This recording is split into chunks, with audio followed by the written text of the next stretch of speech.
Hey there, my name is Laura Keat. I'm going to walk you through this full stack web application that I created. It's a campground reservation site so that users can create an account or log into their account and request to reserve a campsite and then book it and view it in their reservation list. I went ahead and logged us in as first camper here. We'll go ahead and add a reservation. We'll request a reservation for campsite number 1. And we need to choose dates. We'll choose May 24th through, we'll do a nice long reservation to 4th of July and submit. And it worked out. The reservation is booked. We can go to their list and see this reservation is in their reservation list. Perhaps that's way too long to go camping, so we'll update this reservation. Instead of July 4th, maybe we do June 4th and update that reservation. And now you can see the reservation is updated. It persists in the database. And maybe we don't want that reservation. We can delete it.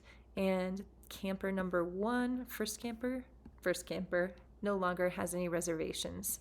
If we try to book a reservation where the start date is, say, May 24th and the end date is earlier than that, we're going to receive an error, a booking error, because obviously you have to check out after you've checked in. Let's go ahead and log out and I'll show you the admin features. So this is me, Laura, and I am an admin user. And you can see the difference is that I have the access to add or delete a campsite. So let's say a new campsite has become available. I am going to add that campsite. Since we had 4, campsite number 5 is the next one available. Maybe I want to change it to campsite number 6 that's available. I can add an image, and if I try to skip the description, I get an error. We want to make sure that our campers, our users, are able to see what kind of campsite it is or what is special about it. So we'll say this site is really beautiful at night. And that should go through. So now we have campsite 1, 2, 3, 4, and number 6 available to request reservations for. Perhaps I need to remove campsite number 1 because it is having renovations done, so I can update any of the available campsites and remove them so that now we only have campsite 2, 3, 4, and 6 available. Now this is the admin access only, so if I log out, we're not able to access the admin form.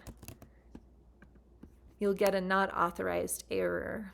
And additionally, if we want to view the campsites, we cannot view them unless we are logged into an account. Last but not least, perhaps we want a new user to be able to create an account. They can do that. Their passwords have to match. The confirmation doesn't match the password, we're in trouble. If we try to create a site with a duplicate username, if we try to create an account with a duplicate username, we will also get an error. So we have to have a new user with matching password and password confirmation.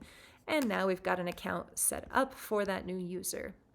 That is all the features that I have on my campsite reservation application. I hope you enjoyed it. If you have any ideas for ways that I can improve this, please leave them in the comments. I would love to hear and see if I can push myself to grow this application a little more. Thank you for being here.